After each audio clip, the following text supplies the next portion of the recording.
We begin with a Fox News alert on a New Year's massacre as terror rings in 2017. Hello and welcome to Sunday Morning Futures on this New Year's Day. I'm Greg Jarrett in for Maria Bartiromo. A deadly attack at a nightclub in Istanbul, Turkey, leaving at least 39 people dead, dozens more wounded. As many as 600 people were jammed inside that nightclub, welcoming in the new year, when suddenly a lone gunman, allegedly in a Santa costume, killed a police officer standing guard, then burst inside, opening fire. The gunman still on the loose this hour, raising serious fears that more bloodshed on the first day of the year could be in store. John Huddy is live in our Middle East Bureau with the latest. John? Yeah, Greg, we're starting to learn more details this hour. In fact, Turkey's prime minister said that the gunman left a gun behind at the scene of this morning's massacre and attack. And at this point, a manhunt is underway. And the concern is that this guy may try to pull something else off before authorities capture him, so time is really of the essence. The attack happened right around 1:15 a.m. local time in Istanbul at a place called Reyna nightclub in the Ortaköy district of Istanbul. I actually stayed there with our crew when we covered the attempted coup. Very busy area, very popular area, a lot of bars, a lot of restaurants right at the base of the Bosphorus Bridge. So hundreds of people were packed into the club at the time of the shooting, celebrating the new year. Now, officials say the attacker shot and killed a policeman, as you mentioned, out front, and a civilian before storming inside the club and spraying it with gunfire. Officials say that he was armed with a long-barreled weapon, though it's unclear what exactly that was. There have been some reports it was an AK-47, possibly some other type of assault weapon. We're still waiting for more information about that. But as you also mentioned, Greg, the death toll stands at 39 right now, with several people in critical condition. That number obviously could go up. At least about 70 people, meanwhile, were wounded, and at least 15 of the dead were foreign nationals, including an Arab-Israeli woman, according to officials. Now, Turkey's prime minister denied reports that the attacker was wearing a Santa Claus outfit, costume, but CCTV surveillance video shows that he was at one point wearing a Santa Claus hat, and it appears, according to officials, that he changed clothes once inside the club in order likely to escape. He was initially carrying a backpack, dressed in black outside the club, and then he changed and he was seen leaving in a hat and other clothing after that. So far, we don't have an identity of him and no group has claimed responsibility, but previous vicious attacks in Turkey have been carried out by ISIS or Kurdish militants. So again, that could change as far as the responsibility aspect.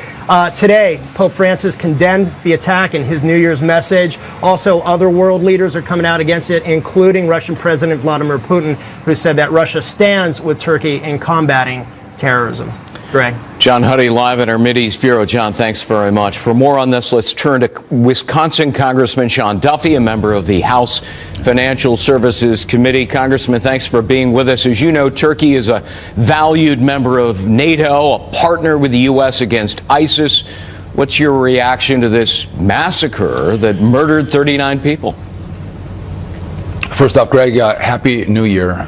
You look at Turkey, and we start the new year off with another what appears to be terrorist attack, and these stories are becoming far too familiar in America and around the world. Our hearts go out to the Turkish people and the victims of the attack and their families.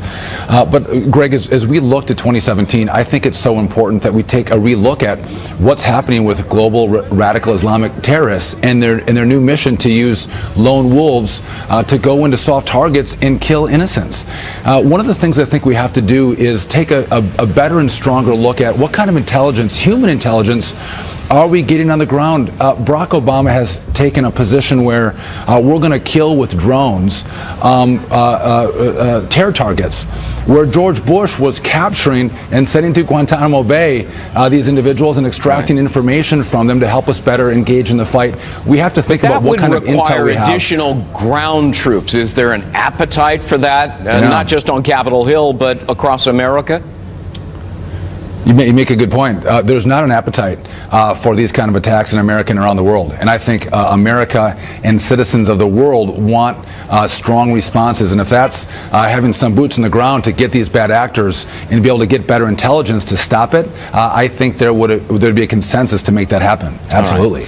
Congressman, I want to switch to another. No, Greg, that's not thousands of people, tens of thousands of troops on the ground, but we do have specific folks we can get in and extract those folks. All right. I want to switch to another subject. Senator John McCain will be holding hearings this week on cyber threats, and surely to take center stage is the Russian hacking. What do you expect we're going to learn?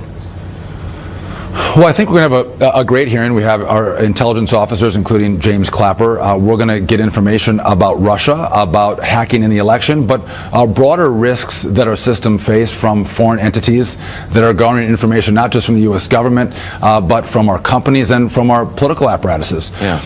And I think what you're also going to hear is a greater conversation about what Barack Obama did in the lead up to the election, and then what his response was after these attacks. Did he do enough? Did he go far enough to show that anyone who engages in attacks, cyber attacks on the United States of America, that they will be strongly held to account? Yeah. Was his response strong enough with Russia?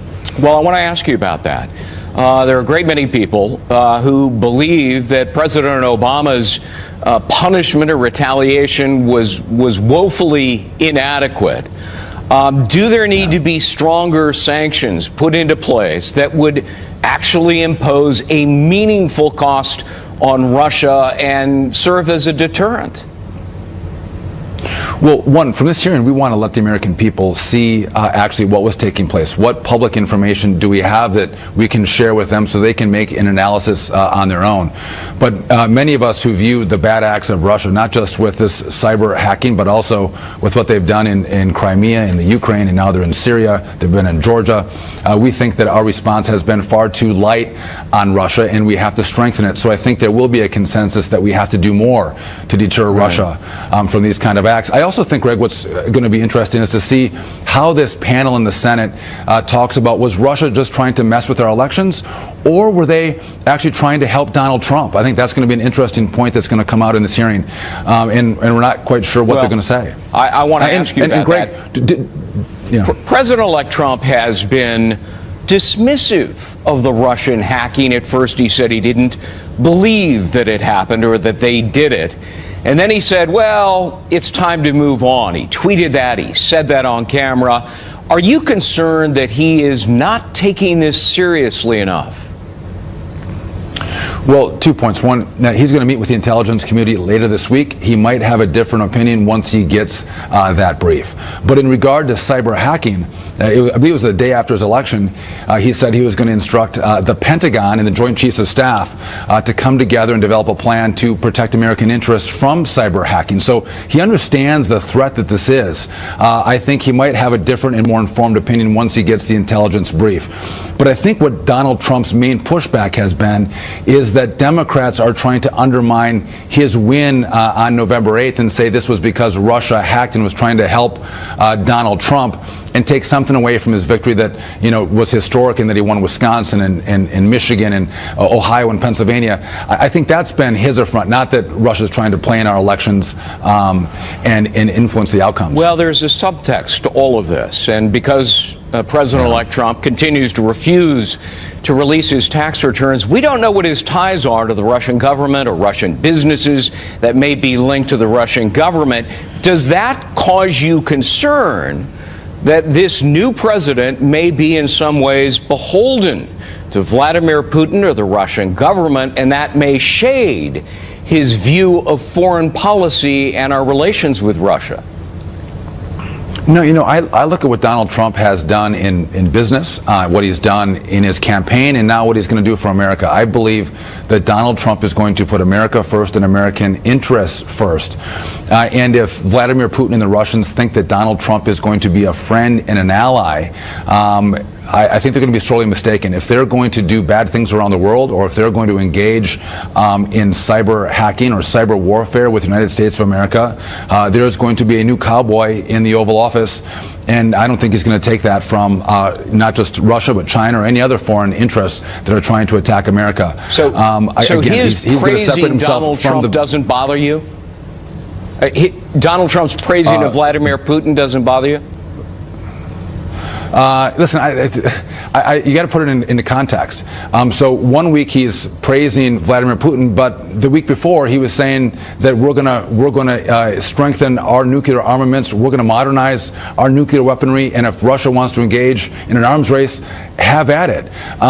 So Donald Trump is, I think, being somewhat unpredictable in how he's dealing with Russia. Some say that Vladimir Putin is trying to say nice things about Trump to bring him closer to Russia. I think the opposite might be true. Donald Trump might be playing Russia in saying positive things about Vladimir Putin. And again, one thing we know about Donald Trump, he likes to keep his adversaries off balance and uncertain where he's going to go. But the one thing I know about Donald Trump is that he loves America. He wants to grow our economy, make our defenses stronger, and he's going to put us first. And if that means having a strong stance against Russia, he's absolutely going to do that. But going back to the first part of your story, Greg, one place that we can partner with Russia is counterterrorism. Russia and the United States of America and other allies have to work together to defeat this radical rising threat of Islam, and they share the same interest that we share in defeating these terrorists. And so that's one space we might agree on. There's a lot of other spaces we will disagree on. Even the Russian is propping up Bashar al-Assad, which isn't exactly helping ISIS. Yeah. So how is it they have the same interests? Threats of. Well, you're talking Syria specifically, so Sure. Obviously we have some concerns about their role in Syria, but they do have their own concerns about terrorism and radical Islamic terrorism in their country, just like we have in ours. And I think they do have a desire to defeat that. And if you want to look at Russia, Russia is partnering with Assad against ISIS. Now, again, we don't think Assad's a great guy, but we do have disdain for ISIS and want to defeat them. And so if they share that same goal, let's partner up and join and crush this rising threat. And if you can take them out in the Middle East, then you start to stop the mobilization of these lone wolves and lone actors in places like America, but now in Turkey as well, or what appears to be in Turkey, a lone actor taking innocent lives. That's going to be important, that partnership and the sharing of intelligence. Congressman Sean Duffy, thanks for being with us. Happy New Year. Happy New Year to you, Greg. President-elect Donald Trump and his jam-packed agenda. Will Congress get on board with his plans when it gets back to work this week? We'll talk to a member of the Trump transition team coming up next.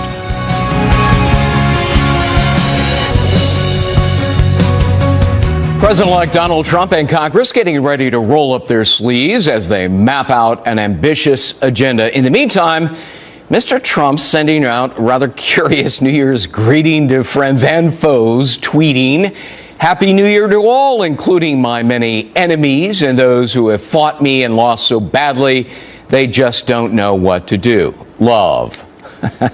New York Congressman Chris Collins is the congressional liaison for the Trump transition team. And Congressman, always good to talk to you. Yeah, it's good to be with you, Greg. You know, there's a couple of ways you could look at it. Maybe he's just twisting the knife a little bit into the losers of the presidential race and others. On the other hand, it may strike some people as rather petty that this is classic Donald Trump. He can't seem to get over anybody who dares to criticize him or disagree with him. How do you see it? Oh, I think this is Donald Trump being Donald Trump, having a little fun and poking at both Barack Obama and Hillary Clinton, who, I mean, even over the last week, Barack Obama saying such ridiculous things like if he had run in a third term, he would have beaten Donald Trump, when in fact he had campaigned for Hillary and said it was his legacy that was on the line. And then you got Hillary Clinton saying to the world, well, I won the popular vote. And, you know, my wife, who's a ballroom dancer, said that counts for Dancing with the Stars. It does not count for the presidency of the United States, so we'll give her the mirror ball trophy. But it's they can't get over it. How many Democrats even, you know, they're pointing to the Russian, but you know, let's stipulate the hack by the Russians, when others have said there's no proof that would have changed the election. So this is Donald Trump. Sure, he's poking back at sore losers. That's the camp we got to put him in. Well, They're you know, just plain sore losers. It was entertaining. What's not entertaining to the media is that he hasn't held a news conference since July. Keeps promising to hold one, but he hasn't done it. And he's promised other things and he hasn't done it. He promised to hold a news briefing about avoiding conflicts of interest with his businesses. Then, of course, he canceled it. Why not face the media for something longer than just, you know, 2 or 3 minute sound bites? Well, let's face it. President-elect Trump has his own way of communicating with America, putting America first and the voters first. And sure, part of that is him tweeting out and having other folks, relay the message. You've never seen anyone working harder than Donald J. Trump has been working through this transition. And so there's no love lost between Donald Trump and, let's call it, the media, who twisted and exaggerated many things he said. So I'll leave it to him and respect the way he's going to communicate. You know as well as I do that, when there is a news briefing where reporters get to ask some questions, that's a method of holding the president-elect accountable for his actions and his promises. Why not face that? Well, again, I can't speak for President-elect Trump and why he does what he does, but I can tell you America, certainly those of us that supported him, trust him implicitly. Well, and as we're but you're on his transition team, together, would you encourage him? You're on his transition team. No, frankly, again, I would, with all due respect to everyone, I would never suggest to Donald Trump how to communicate with the country. Those of us who are his supporters are actually quite pleased. I think what you've really got is continued liberal media that want to kind of cast a pale on his victory and question it. They just want to get him and just pound away at who knows what. Well, maybe he doesn't want to answer uncomfortable questions.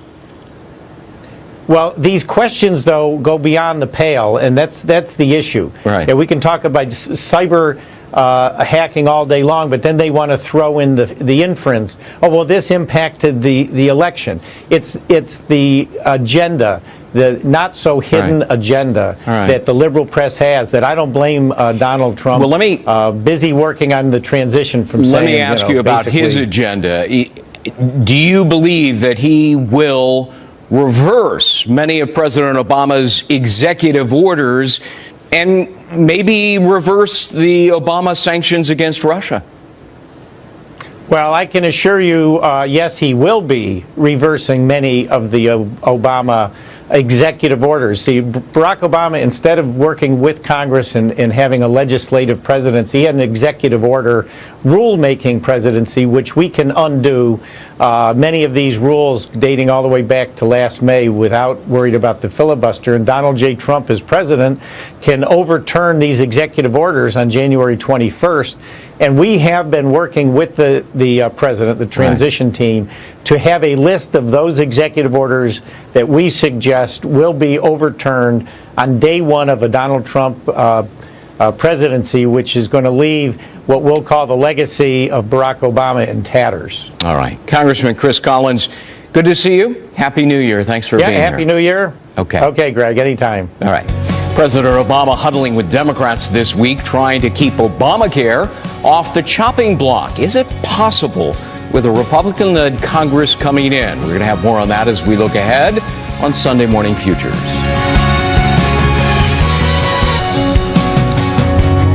President Obama heading to Capitol Hill this week to meet with fellow Democrats. Mr. Obama reaching the final days of his presidency and doing what he can, apparently, to protect his legacy, namely his signature health care law. Joining me now, White House correspondent for the Washington Examiner, Sarah Westwood. Sarah, good to see you. Happy New Year. President Obama, rarely ventures down Pennsylvania Avenue to Capitol Hill, but he's doing it now. Does he seem, in the waning hours of his presidency, to be desperate to save Obamacare, to preserve some semblance of a legacy?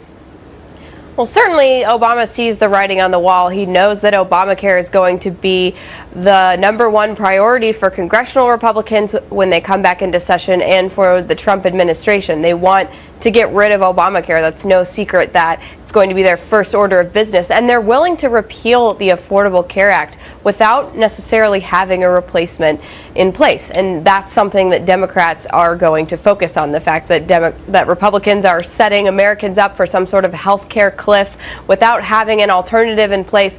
Obama is going to Congress essentially to give Democrats their marching orders on how to try to fight back against what the Republicans are going to do. Right. It's going to be difficult, though, for Democrats because they're in the minority in both houses. You reap what you sow. Did President Obama at the beginning of his presidency, sow the seeds of the future demise of Obamacare when he absolutely refused to go along with a bipartisan approach to health care reform and insisted, it's my way or the highway, and he passes Obamacare without a single vote in either the Senate or the House of Representatives.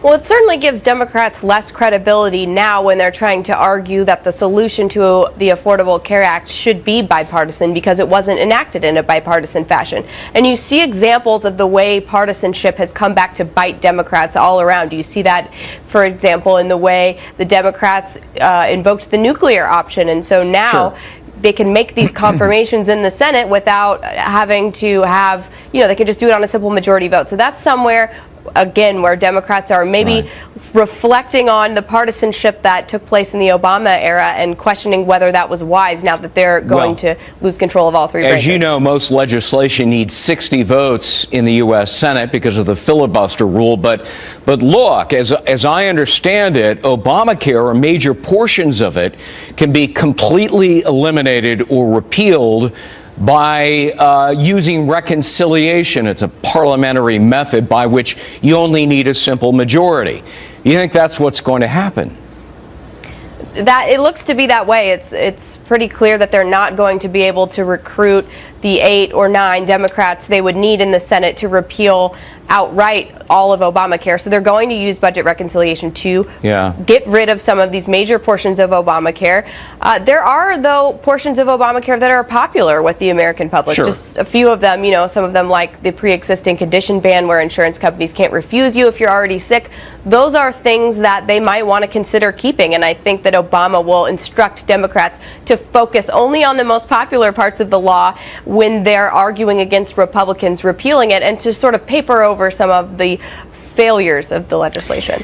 Let's say that the new president decides to reverse a lot of executive orders, for example, on immigration that were highly controversial.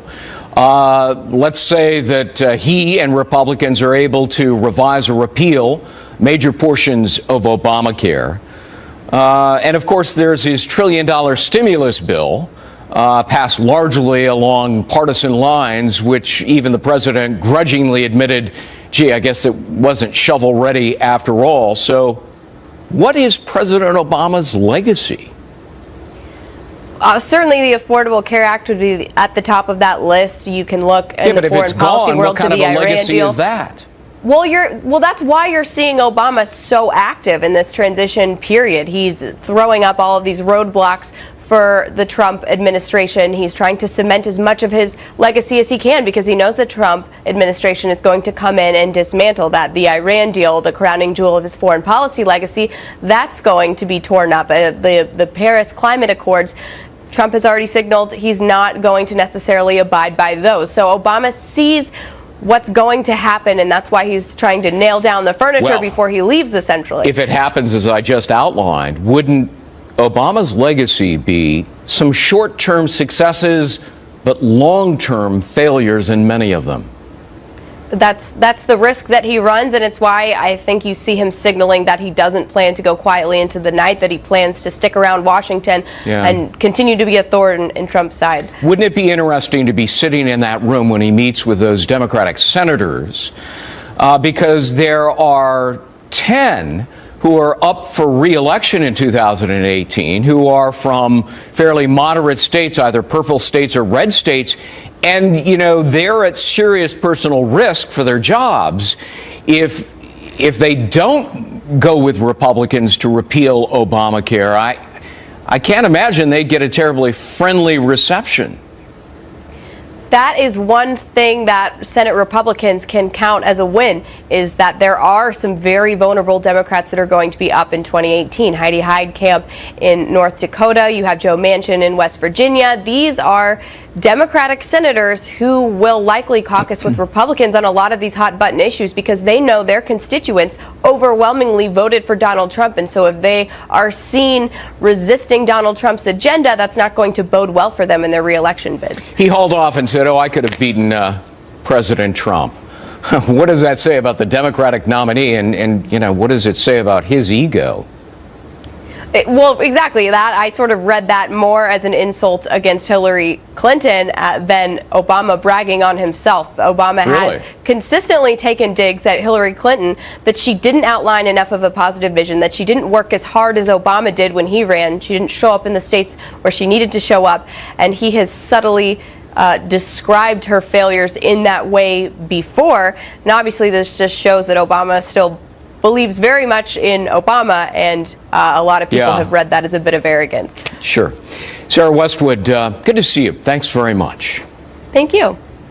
A New Year's Day terror attack in Turkey stoking fears around the world. The death toll now stands at 39 people, and it could rise. A manhunt is still underway. The suspect at large. The latest on the breaking news right after this. We have found... More now on our top story. The city of Istanbul on edge and high alert after a gunman opens fire on partygoers at a New Year's Eve celebration at a popular nightclub. At least 39 people are now dead, 70 others wounded. The terrorists still on the loose. Let's talk about this now with retired U.S. Navy Captain Chuck Nash, a Fox News military analyst. Captain Nash, always good to see you. Happy New Year. Happy New Year, Greg. But a tragic one for the folks in that nightclub. Hundreds of people jammed inside when suddenly this man opens fire. What's your reaction to what is surely a terrorist attack? Yeah, this is absolutely nothing new. And the Turks, this is probably the fifth or sixth significant terrorist attack. There have been many more inside of Turkey. And it all has to be viewed within the context of what's going on in Syria. As you know, the Russians and the Turks just negotiated a ceasefire. There have been some sporadic fighting, but it seems to be holding in the main. So what that does is it freezes out certain groups. And one of the groups central to that negotiation was the Turks being able to have the Russians talk the Syrians into allowing Turkish troops to move down south into Syria to block the Kurds from uniting east-west. The quid pro quo on that was the Turks not getting all bleeped up and allowing the Assad regime and the Iranian militias to finish cleaning out eastern Aleppo. With every attack, and there were many ISIS terror attacks abroad last year, we're reminded of the fight against ISIS. Does it underscore that President Obama's strategy in the war against ISIS hasn't been working? Well, it hasn't been, and you know, Turkey is an ally of the United States. As you pointed out earlier, it's a significant NATO member. And the Turks, the United States, the Saudis, Qatar, and Jordan have been allied in this fight. And then recently, the Turks decided that the way to get a deal cut was to deal with the Russians. So they're working for their own best interest, as all nations do. But in this case, the United States wasn't even invited to the party. They weren't part of the talks. And the talks that are going to happen in the capital of Kyrgyzstan in January, the United States is not invited there. Interestingly enough, the Iranians have insisted that the Saudis not get a seat at that table as well. Yeah. Is the solution to all of this military or a political solution? It's going to be a political solution driven by a military exhaustion of the forces and getting the backers of the forces to withdraw their support. In this case, what the Russians are trying to do, and the Iranians are going to be keenly interested in this, but what the Russians are trying to do is bring in those Gulf states that have been supporting the militias and the rebels, which the Syrian regime calls terrorists. So the Iranians, though, are saying, no, you are not going to bring in the Saudis because they're our arch enemy. So this is going to be very interesting, and the Iranians have a voice in this, a big voice, Greg, because they've supported up to 30,000 militia members, Shia militia, and they're the best fighters on this battlefield, bar none. So they have, everywhere the Assad regime has made progress, it was the Iranian-funded and Iranian-trained militias that had point on that, and they led the way. And I take it that you believe among the biggest losers in all of this are the U.S.-backed militias, right? I'm afraid to say yes, that's true. Because when the tide goes out, the folks going to be standing there naked are the militias and possibly the Kurds. because we have been trying to back the Kurds. It's been spotty support, even though we say, oh yeah, we're backing the Kurds. Yeah, sort of. And I think we were trying to balance that out with Iraqi interests and Turkish interests. And now it appears that all of those efforts really are going to be pushed to the side, and it's going to be Turkey, Iran, and Russia calling the shots. The Obama administration simply too timid and reluctant? Well, Greg, options are like grains of sand in an hourglass, and the longer you let that hourglass stand, the more options fall away, till pretty soon you have few, and then you have none. And that hourglass has been upside down a long time. There were a lot of options we could have done early on, chose not to do it. All right. Captain Chuck Nash. Captain, good to see you. Thanks. My pleasure, Greg. And then now with a look at what's coming up on Media Buzz, let's check in with Howard Kurtz. Howie. Good morning and Happy New Year, Greg. Well, look at the coverage of Donald Trump increasingly challenging the media consensus over the CIA findings on Russian hacking of the DNC, calling out CNN and NBC by name and the way in which the press is reacting to that, plus a lot of glowing coverage of celebrities who are refusing to show up at the Trump inauguration. And finally, the media now casting quite a legacy for President Obama. We'll take a look at whether that is, to coin a phrase, fair and balanced. Coming up at the top of the hour on Media Buzz. Howard, thanks. President-elect Trump still has doubts about Russia's involvement in hacking our presidential election. Where does this story go now? Our panel is here on Sunday Morning Futures.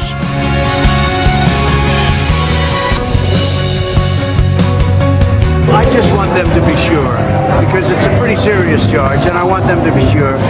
And if you look at the weapons of mass destruction, that was a disaster, and they were wrong. And so I want them to be sure. I think it's unfair if they don't know. And I know a lot about hacking, and hacking is a very hard thing to prove. So it could be somebody else. And I also know things that other people don't know, and so they cannot be sure of the situation. Like what do you know that other people don't know? You'll find out on Tuesday or Wednesday. President-elect Donald Trump questioning online security and expressing new skepticism about Russia's role in hacking the presidential election. Mr. Trump is expected to meet with intelligence officials this week to learn more about the allegations against Moscow. This, as President Obama rolled out new sanctions and expelled Russian diplomats. Let's bring in our panel. Judith Miller, adjunct fellow at the Manhattan Institute for Policy Research, Pulitzer Prize-winning author and journalist, Fox News contributor. Pleased to have Nan Hayworth with us, former Congresswoman for New York's 19th District. Got to start with you since you're new to us here. And it's a great pleasure to have you here. Thanks for dropping by. It's a real pleasure to be with you, Greg. Right. Happy New Year. What do you make of that comment we just played of Donald Trump, what it says about the president-elect's view of American cybersecurity? Well, we'd like it to be much more confident, obviously, but let's look at this first from the standpoint of what President Obama has just done. Basically, he's expelled Russian diplomats for the sake of an embarrassment. Essentially, the DNC was caught, if you will. They'd been warned by the FBI many times last fall, September 2015, and their data consultant ignored them. They were sloppy. Same with John Podesta's staff. They yielded to a phishing email. That's not the federal government failing to do its job. So, this is a real issue that President Trump needs to address. But let's not forget that President Obama is doing something strictly political. Well, does any politician ever do anything else? We'd hope them to rise above. Well, on the one hand, Trump is doubting the security of our computer systems. On the other hand, he continues to doubt that the Russians hacked our computer system. How does that make sense? Well, I don't think it does. And I think that he will use the opportunity if he is wise, because it's not wise to alienate the people upon whom you are going to depend for your intelligence about the world. And also they have a way of undermining presidents should they choose to do so. But I think he's going to use that meeting as an excuse to back away from this assertion that we don't know who did this. I think the issue, what we don't know is what the Russians were trying to accomplish. I mean, when you have 17 intelligence agencies say, yes, we think this is Russian, we think we can show you that it is Russian, the motive is more complex. But, look, the intelligence community has been wrong before, so I'm going to keep an open mind. But I bet that Donald Trump is going to have to backtrack from this claim that we don't know who did this. Congressman, President Obama promised that it was going to be tough and proportional to the Russian hacking in his retaliation, and then he told Putin to cut it out. Yeah, that was serious. That was like playground like, hey, taunting. Could you get out of Crimea while you're at it? Yeah, that worked out well. Even a top Democrat in the U.S. Senate, he's Ben Cardin, is Foreign Relations Committee, says this is inadequate response by President Trump. He called for enhanced sanctions. What does it say about the end of your presidency when even Democrats are ripping you for being weak?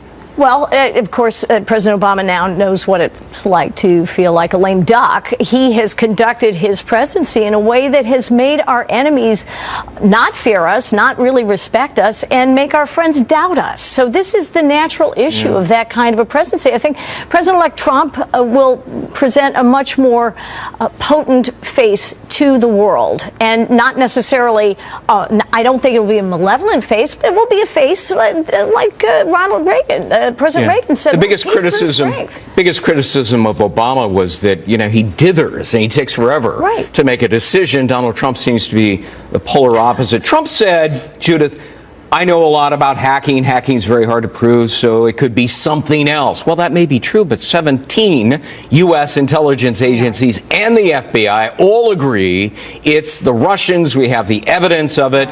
That's pretty hard to ignore for President-elect, isn't it? Well, that's why I think he will reassess, and he will have a different position after that intelligence briefing. That's why the intelligence community has wanted him to have his daily briefings, which he has refused. He says he doesn't need them. I don't know what to expect from Donald Trump. I don't think anybody knows, but I do wonder what will happen and what he will do the first time his good buddy Vladimir Putin decides to cross the line and do something that he really doesn't like. Well, I mean, they appear to be buddy, and I want to ask you about that. I asked another congressman currently serving earlier this hour, are you a little bit concerned? I mean, we don't know Donald Trump's relationships to Russian businesses or the Russian government because he won't release his tax returns and hell may freeze over before that ever happens. Should Americans be concerned that he might be compromised and beholden to the Russians? Greg, the president-elect has, in the cabinet choices that he's made, certainly. Don't go with Rex Tillerson. But Rex Tillerson is he's been a universally respected businessman. But my point being, Putin gave him a big award. Well, but he is expert on the Russians, but on the defense and the intelligence side. The president-elect has proposed nominees who will not accept compromise General of the U.S. position. Exactly, and they know what they're doing. This is a president who cares very much about America's position in the world, about how we can protect our country and our allies, and make sure that our enemies know we're serious. He's not going to compromise with the Russians. You guys are going to stick around. I appreciate that. We're going to pause, take a little break here, but we're going to be talking about healthcare, immigration, tax reform, quite a list for Mr. Trump when he takes office. So what will get done with the new Congress? Our panel will be back in just a flash.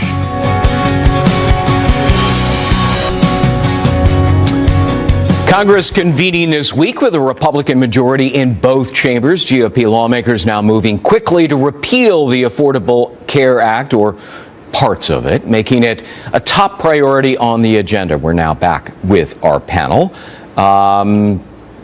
Judith, let me start with you. Is it a fool's errand for him to go down the street to try to convince folks to keep something that turns out to be fairly unpopular? Even moderate Democrats may be amenable to getting rid of parts of it.